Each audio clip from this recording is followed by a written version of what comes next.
Hey, Spiritual Squad. This is Richard of Guidance by Richard, and it's time for another episode of In the Moment.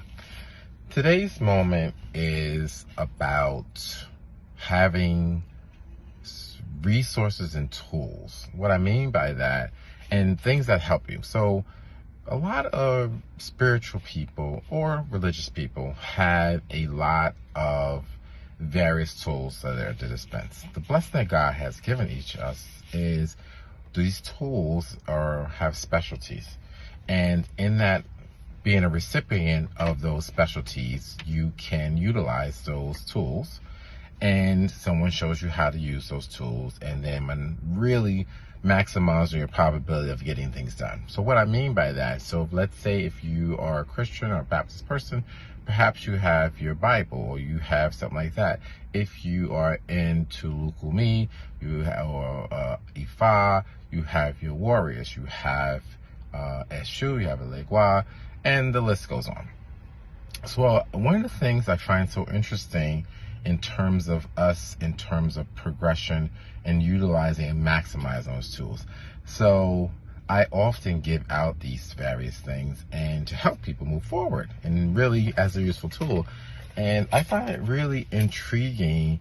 People will get these things, and in the time of need, they seem to completely forget to utilize that. If you are a person who has the Bible or you have a prayer book, you have any of those things, in the time when you are going through something, you should actively be able to just think automatically. Let me go to my resource, my tool. So if I need prayer work, I'll go to the Bible. If I need to open road, I'm going to talk to Legua, Eshu.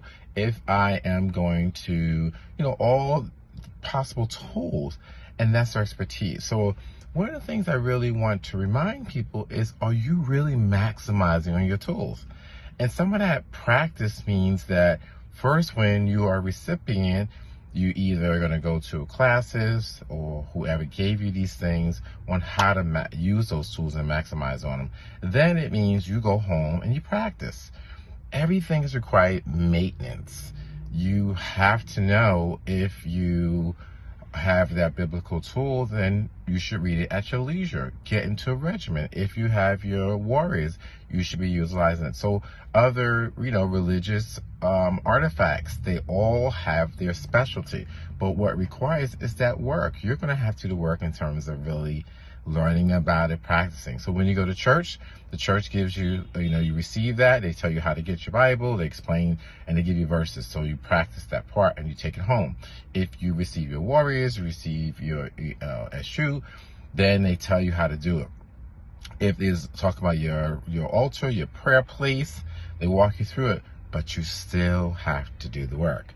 So ask yourself, am I really maximizing on these things? And especially when it really matters. So like everything we do, if you were already doing the work and practicing and stay on top of it, utilize those things, you're going to know, let me go. I need a new job. I'm going to talk to a Legua. I need some prayer work. I'm going to read my Bible. I'm going to look to figure out the proper prayer to help move me through. I'm going to use selected prayers and so on and so forth. So I really challenge everyone. What tools do you already have? How much time have you actually spent being consistent? Most of these things maybe 5 minutes or less. And it requires maintenance. God teaches us in the time of crises when it matters, if you've already established your relationship, so that's going to be easy work for you. You're going to automatically say, oh, I know who I'm going to go to and get it done.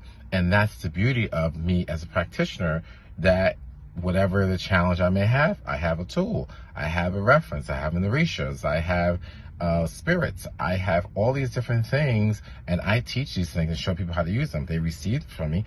I give you instructions. I help you, guide you. So in the time of your independence, you would already start to do the work. It should never be like, oh, what am I going to do? God teaches us not to panic. God teaches us that your higher conscious requires you to be present, and you have to listen. And in the practicing part, you're already going to know how to massage those conversations. How do I get things done? But it requires you to do the work. So ask yourself, do I have tools and I'm really, really doing the best I can? And if not, start all over, refresh. read your Bible. Or if you're not sure, ask your official. Ask your church recipient, your peers, those who may have it. How do I get back into that kind of part? Because now I have my Bible, I have my Orishas, I have my things, and I don't know anything. And then as soon as something happens, you have no idea where to go. So that's not what we want to do. And God designed us to give us tools.